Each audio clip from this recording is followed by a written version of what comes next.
अस्सलाम वालेकुम। क्या हाल चाल है दोस्तों। मैं हूं आपका दोस्त हबीब आज़ाद। आप देख रहे हैं यूट्यूब चैनल। दोस्तों, आज हम बात करेंगे कि दुनिया में ये जो निज़ाम हुकूमत चल रहे हैं ये कितनी टाइप के हैं, और कुछ लोगों को ये कन्फ्यूज़न होती है कि ये बादशाहत का निज़ाम क्या है, ये सदारती निज़ाम क्या है, ये पार्लियामेंट का निज़ाम क्या है, तो इनमें डिफरेंट क्या है और इसमें से कामयाब कौन सा है। तो कुछ लोग जो आगे जा रहे हैं शायद उनका हुकूमती निज़ाम डिफ़िकल्ट है, इस वजह से वो ज़्यादा तरक्की कर रहे हैं, या शायद हमारा जो जमहूरी निज़ाम है ये निज़ाम ठीक नहीं है, तो शायद इस वजह से हम पीछे हैं। तो इनमें सबसे बेहतर जो निज़ाम है वो कौन सा होना चाहिए। तो ये अक्सर जो लोग इस मामले को नहीं समझते, पढ़े लिखे लोग तो समझते हैं, आम जो तबका है हमारा वो इस मामलात को नहीं समझता, इसको अंडरस्टैंड नहीं कर पाता कि इसमें असल बेहतर निज़ाम कौन सा है। तो दुनिया में इस वक्त 3 किस्म के निज़ाम हुकूमत चल रहे हैं। एक तो बादशाही निज़ाम, दूसरा सदारती निज़ाम, तीसरा जमहूरी निज़ाम पार्लियामेंट।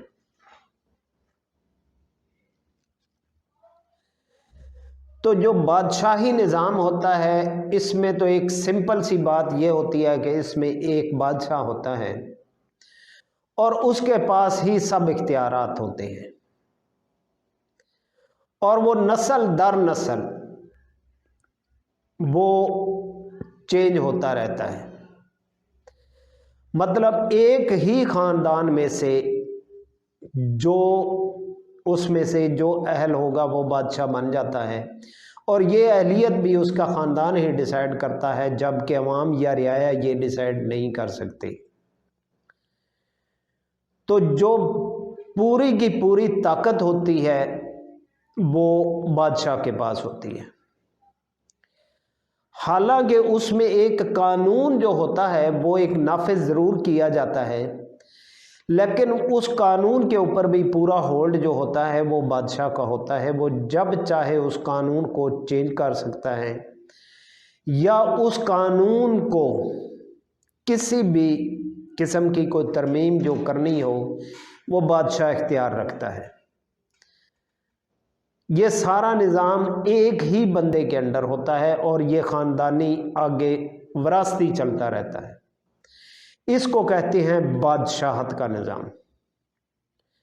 दूसरा निज़ाम आ जाता है सदारती निज़ाम। सदारती निज़ाम भी एक किस्म का जमहूरी निज़ाम है। इसमें भी जो सदर की कलेक्शन होती है वो अवाम ही करती है, लेकिन इसके अंदर अवाम को ये पता होता है कि हम जिसको वोट दे रहे हैं वो हमारा सदर है। अगर वो अक्सरियत में कामयाब वोट लेकर कामयाब हो जाता है तो वो हमारा सदर मुंतखब होगा, और वो जो सदर होता है वो पार्लियामेंट मेंबर्स को कोई जवाबदेह नहीं होता। जो उसके मेंबर्स होते हैं उनके आगे जो सदर होता है, सदर उनको जवाबदेह नहीं होता। जबकि जो भी कानून बनाया जाता है वो तमाम पार्लियामेंट की मुशावरत से बनाया जाता है, और सदर के पास ये इख्तियार होता है कि वो इसको वीटो कर सकता है। दोबारा उसके ऊपर जरा हो सकती है, दोबारा उसके ऊपर मामलात देखे जा सकते हैं। अब चूंकि उसको भी सिलेक्ट अवाम ने ही किया होता है, अगर अवाम उसको सिलेक्ट करके लाती है तो अवाम के जो बुनियादी हकूक हैं उनका तहफ़्फ़ुज़ किया जाता है। ये सदर की जिम्मेदारी होती है कि उस लॉ के मुताबिक, उस कंट्री के लॉ के मुताबिक जितने भी हकूक हैं लोगों के, अवाम के, वो उन्हें दिए जाएं। लेकिन सदर किसी पार्लियामेंट को जवाबदेह नहीं होता और सदर को हटाना भी मुश्किल होता है। जो एक सदर इलेक्ट हो चुका है उसको हटाना एक किस्म का नामुमकिन होता है, जबकि उसके कोई ऊपर ऐसा चार्जेस ना लगे कि जिसके अंदर कोई इतनी बड़ी वो कानून की वायलेशन ना कर दे, इतनी बड़ी को क्रिमिनल एक्टिविटी ना कर दे जिसके ऊपर एक किस्म का मतलब उस कंट्री की साख के ऊपर एक दाग लग जाए। तो यहां पे जाके उस सदर को हटाया जा सकता है, वैसे नहीं हटाया जा सकता। उसके बाद जो तीसरा निज़ाम है वो है पार्लियामेंट, जैसा कि हमारे कंट्रीज में है। तो इसके अंदर होता क्या है कि तमाम हलकों में जितने भी उम्मीदवार होते हैं अवाम उन्हें वोट देती है, अपने वोट के ज़रिए उनका इंतखाब करती है। तो ये बात ढकी छुपी नहीं है, क्योंकि आप सब लोगों ने वोट दिए भी हैं, कुछ ने वोट होते देखे भी हैं। ये सारा जो प्रोसेस है आप इससे बखूबी वाकिफ हैं।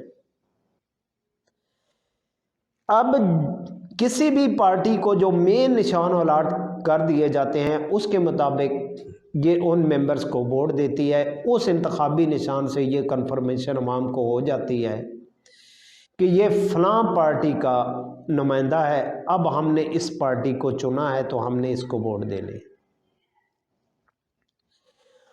अब जितने भी ये अरकान होते हैं, जिस पार्टी के जितने मेंबर्स ज़्यादा जीत जाएं, जिनको ज़्यादा वोट मिले, जिनकी तादाद ज़्यादा हो, वो पार्लियामेंट में अपनी हुकूमत बनाती है।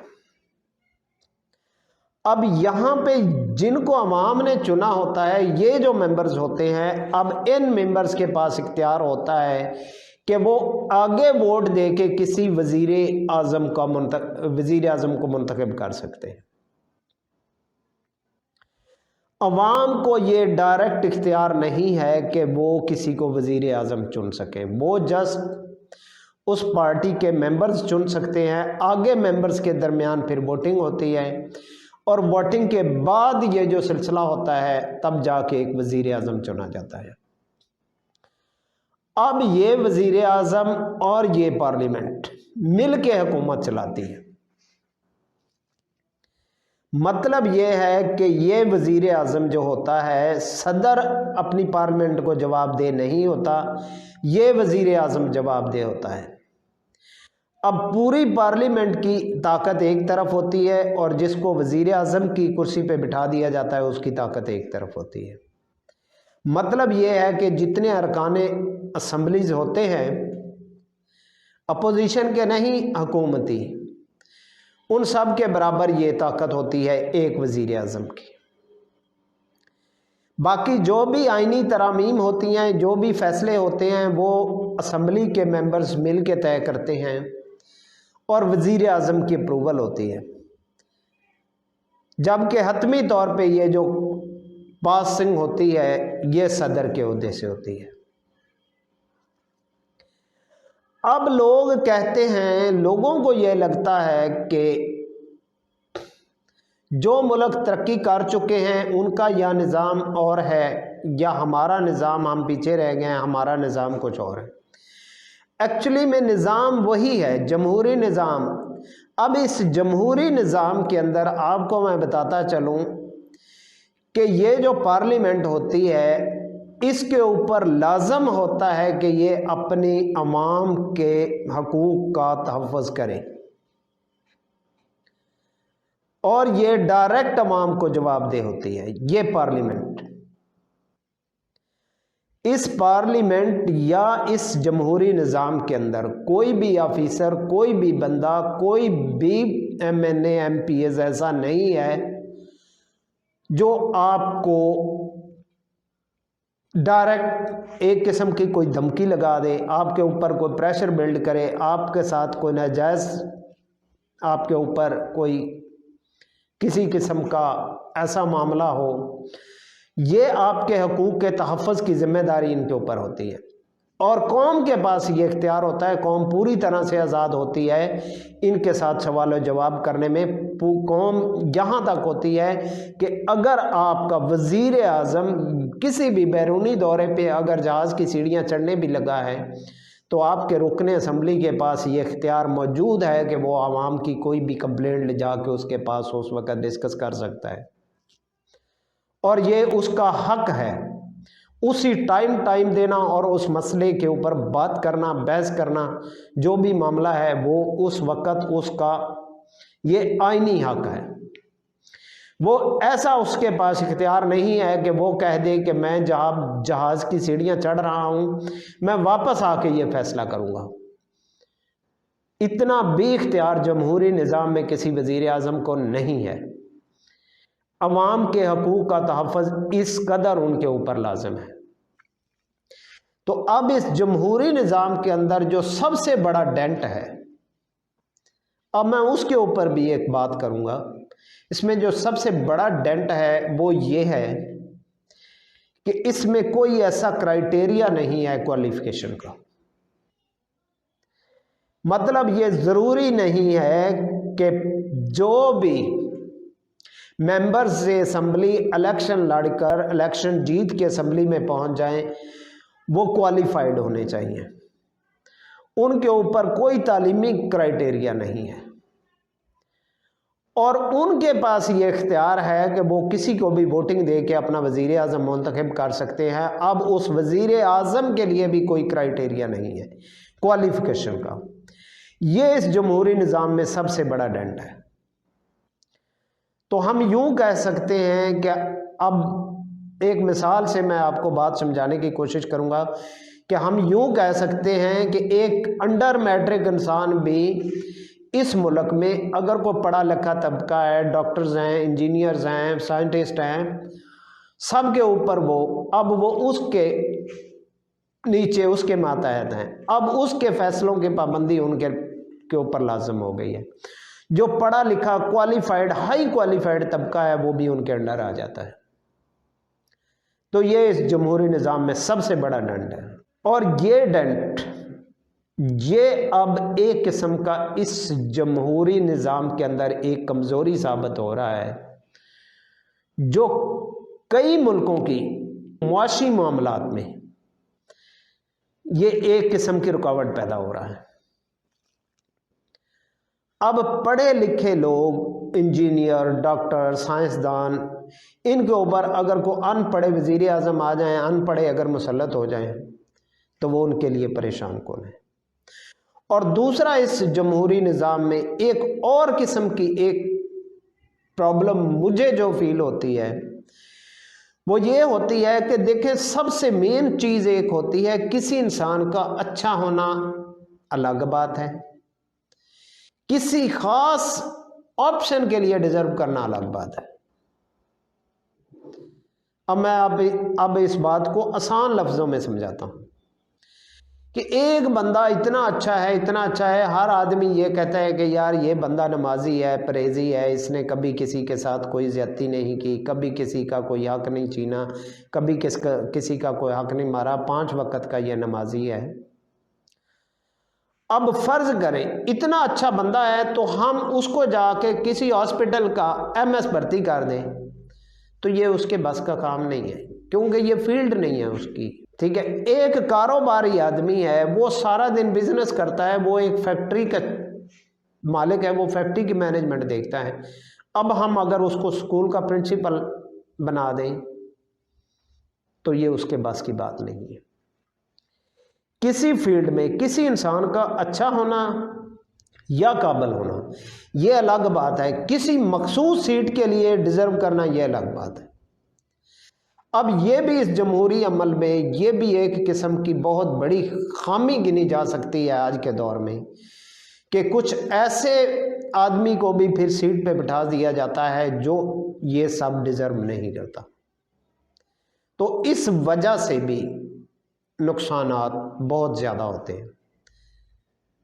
ठीक है, تو اس میں بعض لوگ یہ سمجھتے ہیں کہ شاید اس نظام میں کوئی کمی ہے، نظام میں کمی نہیں ہے، اپنے والوں نے اس وقت کے حساب سے ٹھیک بنایا تھا، مگر آج کے دور میں اس کے اندر جو دو کمیاں تھیں، جو دو بڑے ڈنڈ ہیں، وہ میں نے آپ کو بتا دیے ہیں کہ اس سب کے اندر یہ دو بڑے ڈنڈ ہیں۔ اب کچھ لوگ ایک بات اور بھی کرتے ہیں، وہ کہتے ہیں کہ اسلامی قانون ہونا چاہیے جو سب سے بہتر ہے۔ بے شک اسلامی قانون سب سے بہتر ہے، مگر اس کا کرائٹیریا بہت ہارڈ ہے، اس کے اندر کسی قسم کی کوئی لچک موجود نہیں ہے۔ جب لچک موجود نہیں ہے تو یہ اتنے بڑے ہارڈ قانون کو کوئی بھی اسٹیٹ اپنے اوپر لاگو نہیں کر سکی۔ مطلب آج کے دور میں، پیچھے والے دور کی میں بات نہیں کر رہا، آج کے دور میں اس کی یہ وجوہات یہ ہوتی ہے کہ اس میں اس وقت کے حساب سے جب ہم نبی پاک صلی اللہ علیہ وآلہ وسلم کا دور حکومت دور لیتے ہیں، دور نبوت لیتے ہیں، کہ کچھ قصبے ہوتے تھے اور کچھ ایسی جگہ ہوتی تھی جن کو بازار کہا جاتا تھا، شہر کہا جاتا تھا۔ اب شہر میں کیا ہوتا تھا کہ جو اس وقت کی ضروریات کی چیزیں تھیں، جہاں سے سب مل جاتی تھی، جس بازار سے، اس کو وہاں پہ شہر کہا جاتا تھا۔ سفر کرنا پڑتا تھا، جانا پڑتا تھا کہ ہم یہ چیزیں شہر سے لے آتے۔ اب قصبے اور شہر کا ڈیفرنس یہ تھا۔ اب وہاں پہ جو شہر تھے، اس شہر کے اندر بھی ایک قاضی ہوتا تھا۔ اب اس قاضی کے پاس اسلامی طور پر اتنا اختیار ہوتا تھا کہ وہ اس وقت کے جو خلیفہ تھے، کوئی بھی خلیفہ، وقت کے خلیفہ، اس کو اپنے پاس بلا کے حاضر کر سکتے تھے۔ اس کی مجال نہیں تھی کہ وہ کہے کہ مجھے فلاں شہر کے قاضی نے حکم دیا ہے کہ میرے پاس آپ حاضری لگوائیں۔ اسلام کے قانون میں اتنی بھی لچک نہیں تھی کہ وقت کا خلیفہ بھی اس قاضی کی دربار میں حاضری دیتا، یہ ضروری تھا۔ کیونکہ وجہ کیا تھی؟ وجہ یہ تھی کہ اسلام کے اندر یہ انصاف کا تقاضا ہے، اگر کوئی بھی کسی کے خلاف شکایت کرے تو اس کی پیشی لازمی ہے۔ تو اس اسلامی قانون کے اندر کوئی بھی لچک موجود نہیں تھی۔ اب اگر اسلامی قانون نافذ ہو جائے تو آپ دیکھیں کہ کسی بھی شہر کے قاضی کی جرات ہے کہ بادشاہ کو اپنے پاس بلا لیں، تو اس میں یہ لچک نہیں تھی۔ اب آپ کو یاد ہوگا، یہ قصہ آپ نے پڑھا ہوگا کہ خلیفہ ہارون رشید کے زمانے میں اس وقت جو سب سے بہتر علماء تھے، سب سے، وہ امام اعظم امام ابو حنیفہ تھے۔ امام اعظم امام ابو حنیفہ کو خلیفہ ہارون رشید کی طرف سے قاضی و قضاء کی پوسٹ کی آفر کی گئی، تو امام اعظم امام ابو حنیفہ نے اس پوسٹ پہ بیٹھنے سے انکار کر دیا۔ اس نے کہا میں اس سیٹ پہ نہیں بیٹھ سکتا، اور خلیفہ ہارون رشید نے اس کے بدلے امام اعظم امام ابو حنیفہ کو، ہم نے یہ سنا ہے، پڑھا ہے کہ ان کو کوڑے بھی لگائے تھے سزا کے طور پہ۔ لیکن امام صاحب ایک عالم تھے، ان کو کل حدیثیں یاد تھی۔ کچھ لوگ کہتے ہیں انہیں اتنی حدیثیں یاد تھی، کچھ لوگ کہتے ہیں اتنی حدیثیں یاد تھیں۔ تو بعض علماء کرام کا یہ موقف ہے کہ کتنی تعداد والی نہیں تھی۔ امام اعظم امام ابو حنیفہ ایسے عالم تھے جنہیں کل حدیثیں یاد تھیں، تو وہ اس بات کو سمجھتے تھے کہ یہ انصاف کی کرسی پہ بیٹھنا کتنا مشکل کام ہے۔ اگر 100 میں سے 97 مجرم ہیں، 97 کو آپ نے سزا ٹھیک دے دی، اگر 3 بے گناہوں کو بھی سزا ہو گئی تو قیامت کے دن آپ نے اس کا جواب دینا ہے۔ وہ جواب آپ نے دینا ہے، وہ آپ کی ذمہ داری ہے۔ وہ جواب آپ سے لیا جائے گا۔ یہ باتیں امام اعظم امام ابو حنیفہ سمجھتے تھے، اس وجہ سے انہوں نے قاضی و قضاء کی سیٹ پہ بیٹھنے سے انکار کیا تھا۔ تو یہ کچھ آج ہماری بات ہوئی کہ جمہوری نظام، پارلیمنٹ نظام اور صدارتی نظام کیا ہے۔ تو امید ہے آپ لوگ کچھ نہ کچھ سمجھے ہوں گے۔ تو نیکسٹ ویڈیو میں ملاقات ہوگی انشاءاللہ۔ اللہ حافظ۔